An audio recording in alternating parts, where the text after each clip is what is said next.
What's up, guys? Justin Morgan here, carved up vegan muscle, and today this is crazy. I saw this on my local news feed for the local news here in my city just yesterday, and this is Romario.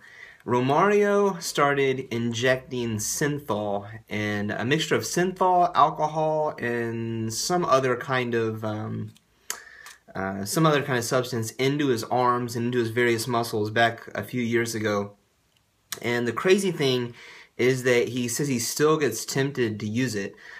He got into some real kind of major problems. He started to develop what they call it in the article rocks. I'll attach the article in the comment section or in the description box below.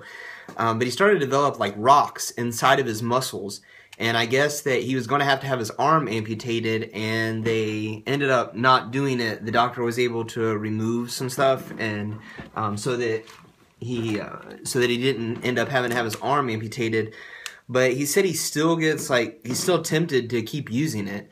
You can see this is him several years afterwards, so he's still having, his muscles are still full of all of this junk, like scar tissue, and he just permanently looks like that. And the crazy thing though is that he said that he still is tempted. He still wants to use it. Just a couple weeks before the filming of the interview that they did with him, he said that he went to another city and bought some synthol, or not synthol, he bought some other kind of horse tranquilizer, or horse testosterone or something. I can't remember what it was. But he said that he took that home, and he said he put the needle into his chest, pulled out the syringe to make sure, or pulled it out to make sure that he didn't hit a vein or something, and was ready to inject it into himself, and he just thought, no, I can't do this. And it's just crazy to me that somebody would want to look like that, I guess. But I think it kind of represents a lot of norm in the bodybuilding scene and what you see around there. There's a lot of guys that I think kind of look at Romario and they're like, oh, that doesn't look that great.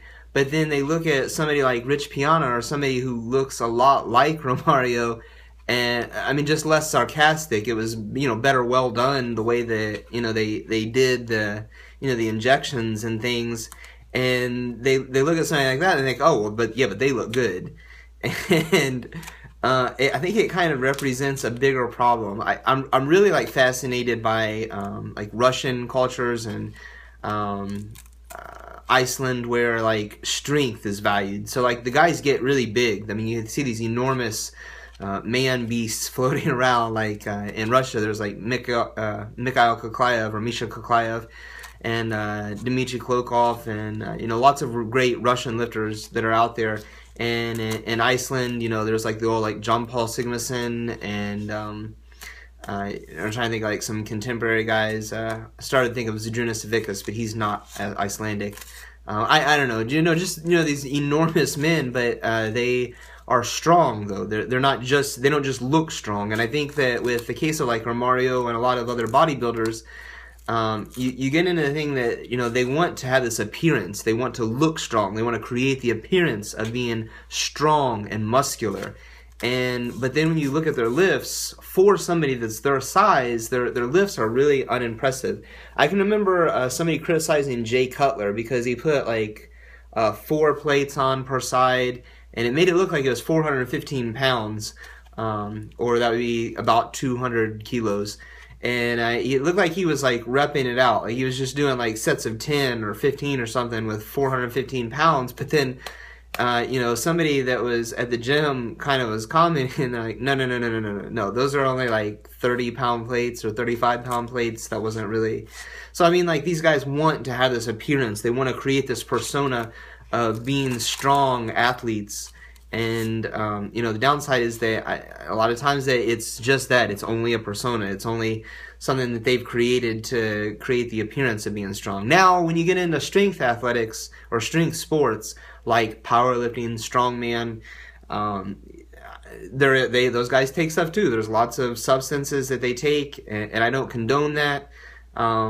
But the kind of body dysmorphia, the kind of mental things that go on within powerlifting and strongman, I think, are much more minimal compared to what you get from like bodybuilders.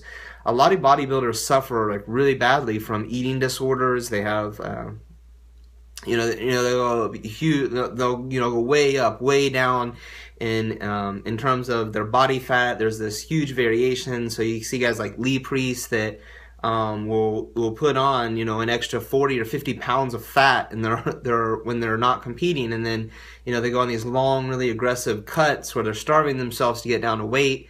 And there are a lot of aspects of bodybuilding that I just really don't think are very healthy. Now, in the future, I might actually consider at some point trying to do a bodybuilding competition. That's not like me saying that I plan to in the near future. But as a strength athlete, I have to consider that if I did a bodybuilding competition, that it would greatly decrease my ability to train. The aggressive cutting nature of it would really affect my ability to be strong and to train as a strength sport. So it would have to really be something where I didn't have anything that was of any meaningful value anywhere near that time period in terms of competing in real sports like strongman and powerlifting. But anyway, so I thought I'd share that with you guys, show you some of the crazy pictures and talk a little bit about that. I hope you guys found it informative. Take it easy. Let me know what you thought of Romario and his crazy physique in the comment section below. And I'll leave this one last thought, that if you read the article and listen to the interview, Romario still was not satisfied with the sarcastic size that he has. He wants to actually be bigger and larger. So, let me know what you thought about that. You guys take it easy.